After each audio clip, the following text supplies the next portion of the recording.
Εδώ ο ΔΙΕ και αυτοί που είναι στη διοίκηση του ΔΙΕ, και δεν με ενδιαφέρουν τα ονόματα, όποιοι και να ήταν το ίδιο θα έλεγα. Ξέρεις πολύ καλά και με τον Κώστογλου κοντραρίστηκα και με τον Ρουμνάκη και με τον Λέκια. Είναι εκεί για να προστατεύουν το δημόσιο χρήμα και για τίποτα παραπάνω. Είναι μία ανώνυμος εταιρεία που έχει με λεφτά να κάνει. Βρε Περικλή, για να μπούμε στην ουσία είμαστε. Τους έχω γράψει εδώ και 15 μέρες.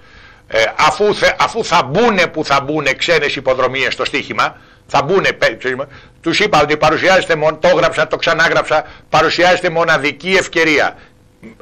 Την εβδομάδα που μας έρχεται, φίλοι μου, από την Τρίτη μέχρι το Σάββατο, πραγματοποιούνται στο Άσκοτ οι ωραιότερες, θεαματικότερες και καλύτερες υποδρομίες στον κόσμο. Μιλάμε για το Royal Ascot με την παρουσία της Βασίλισσας, με εκείνες τις εκπληκτικές επιδείξεις κυρίες με τα καπέλα, εκατοντάδες χιλιάδες κόσμος και ταυτόχρονα πολύ μεγάλα έπαθλα και τα καλύτερα άλογα του κόσμου.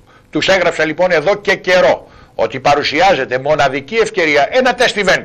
Πάρτε δύο από τις καλύτερες υποδρομίες που έχει την Τετάρτη στο Άσκοτ και την Παρασκευή και προσθέστε στο ελληνικό πρόγραμμα. Να δούμε και την αντρέαση του κόσμου.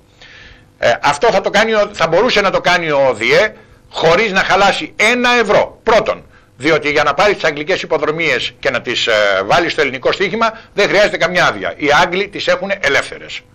Στο θέμα της τηλεόρασης τις μεταδίδει η Νόβα ζωντανές. Άρα δεν θα πληρώνει μία δραχμή. Τις μεταδίδει πάλι η Νόβα ζωντανές τις κούρσες όλες από την Τρίτη το μεσημέρι και για 4 ώρες η Νόβα κάθε μέρα θα μεταδίδει το Άσκοτ. Άρα μπορούσατε να βάλετε 2 κούρσες μέσα, να δούμε την αντίδραση του κόσμου και να δούμε και τι άνοδο μπορεί να παρουσιάσει το στοίχημα. Και να τις προσθέσουν στις ήδη υπάρχουσες. Δηλαδή εκεί που έχει 9 το πρόγραμμα, ας τις κάνανε 11 ή 12. Να γίνει ανά 25 λεπτά η κούρσα για να μην ξημερωθούμε. Έτσι κι αλλιώς εύκολα μπορεί να γίνουν αντί όπως γίνεται τώρα κάθε μισή ώρα, ανά 25 λεπτά και να βάλουν και 2 κούρσες του Άσκοτ. Θα είχαμε λοιπόν έσοδα περισσότερα ο ΔΙΕ, θεαματικότητα των υποδρομιών, ενδιαφέρον που θα ήταν ακόμη μεγαλύτερο εάν έκανε μια τυπική διαφήμιση στα ΜΜΕ ο ΔΙΕ και έλεγε ότι στο ελληνικό στοίχημα υπάρχουν και οι κούρσες του Άσκοτ και γενικά. Ο λογαριασμός επάφλων των ιδιοκτητών θα έπαιρνε έσοδα χωρίς να έχει έξοδα. Μόνο πλεονεκτήματα υπήρχαν. Είναι τίποτε να αποφασίσει ο ΔΙΕ. Τους το γράφουμε. Ποιοι σταματάνε τον ΟΔΙΕ και δεν το κάνει. Υπάρχει και νόμος ο οποίος λέει ότι αυτό μπορεί να γίνει με νόμο, με μία απόφαση του Διευθύνοντος Συμβούλου του ΟΔΙΕ. Και είμαι σε θέση να γνωρίζω, μιλώντας με στελέχη της Φιλίππου Ενώσεως, ότι η Φίλιππος Ένωσης συμφωνεί απόλυτα να προσθεθούν 2-3 ξένες κούρσες και να μπαίνουν του Άσκοτ στο πρόγραμμα. Αφού λοιπόν συμφωνεί η Φίλιππος Ένωσης, το θέλει όλος ο κόσμος, κανείς δεν θα βλαφθεί, αλλά μόνο πλεονεκτήματα θα υπάρξουν και για τους ιδιοκτήτες και για το στοίχημα και για τον ΟΔΙΕ, απορώ γιατί ο ΟΔΙΕ δεν το αποφάσισε αμέσως. Υπάρχει κάποιος που βάζει ένα όρατο χέρι και σταματάει αυτή τη διαδικασία? Εάν δεν υπάρχει, τότε καλό και τον κύριο Ζαχαρή και τον κύριο Σεφτελή, αύριο Δευτέρα που γίνονται οι εγγραφές για τις Παρασκευής, να ανακοινώσει και τις 2 κούρσες του Άσκοτ που θα προσθεθούν.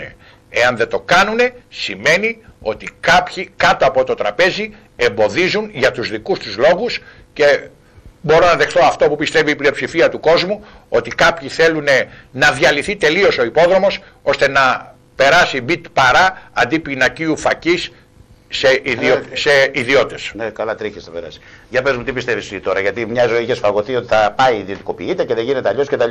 Για πες μας τώρα τι Εγώ πιστεύω ότι δεν θα δει άσπρη μέρα ο υπόδρομος όσο παραμένει στο δημόσιο. Θα γίνει. Τελικά θα ιδιωτικοποιηθεί. Τρίχες. Εγώ αυτό πιστεύω. Καλά. Και αυτό παρακαλάω.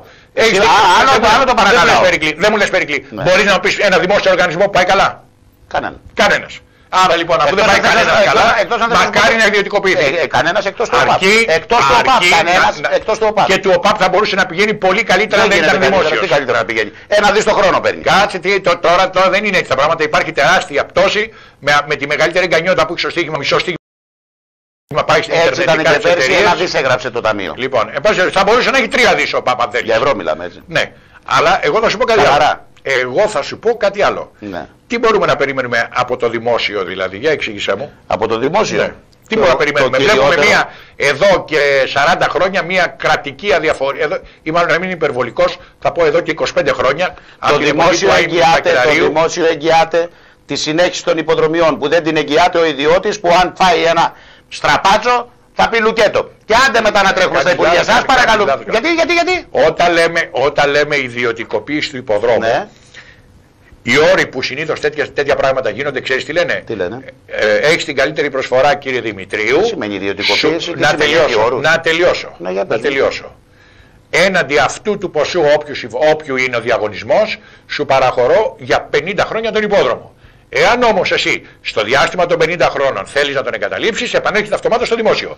Άρα δεν κινδυνεύει να κλείσει ο υπόδρομος επειδή θα πάει καλά. Άμα ήταν έτσι απλά και δεν μου λες όταν θα μου τον δώσεις, εγώ σου δίνω έναν υπόδρομο το οποίο δεν είναι στο σημείο Α, είναι στο σημείο. Στο σημείο 0. Δεν μπορεί. Χειρότερα πόσο είναι περίπου. Το 2000 έχει 1,5 εκατομμύριο. Το 2000 είχαμε στοίχημα 3 εκατομμύρια ευρώ. Και τώρα είμαστε στο μισό. Μπερδευόμαστε με τα λεφτά του ΠΑΟΚ τώρα. Μην μπερδευόμαστε. Πώς, αφού παίζονταν 1,5 δισεκατομμύριο στο ΠΑΟΚ. Μια μέρα έγινε αυτό. Δεν έγινε μια μέρα, έγινε όσες φορές έτρεχε ο ΠΑΟΚ. Το Φεβρουάριο, Περικλή, ξέρεις ότι κρατάω όλα τα στοιχεία. Το Φεβρουάριο του 2000 ο μέσος όρος είχε φτάσει το 1 δις δραχμές, το οποίο σημαίνει 3 εκατομμύρια ευρώ. Και τώρα είμαστε ακριβώς στο μισό. Πιο κάτω δεν μπορεί να πάει. Πεγμένα όλα στον ΠΑΟΚ. Ο ΠΑΟΚ έγινε μετά σε μία κούρσα του Απριλίου. Δεν έγινε ο μέσος όρος. Κάθε φορά που τρέχει ο ΠΑΟΚ, σου μιλάω αυτό. Με το 12 Κανιάν.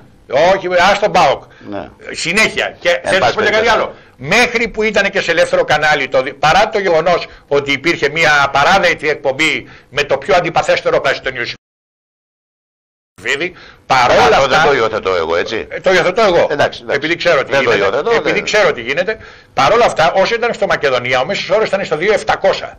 Κάναν τα εγκλήματα και το πήραν το Μακεδονία, λοιπόν, η τότε διοίκηση του ΟΔΙΕ, και πήγε σε κάτι δορυφορικά Ισραηλινά κανάλια, σε κάτι μουσικά δορυφορικά και τελικά στην Νόβα για να πληρώνει συνδρομές ο κόσμος και φτάσαμε να πάει κάτω και από το 1.500.000.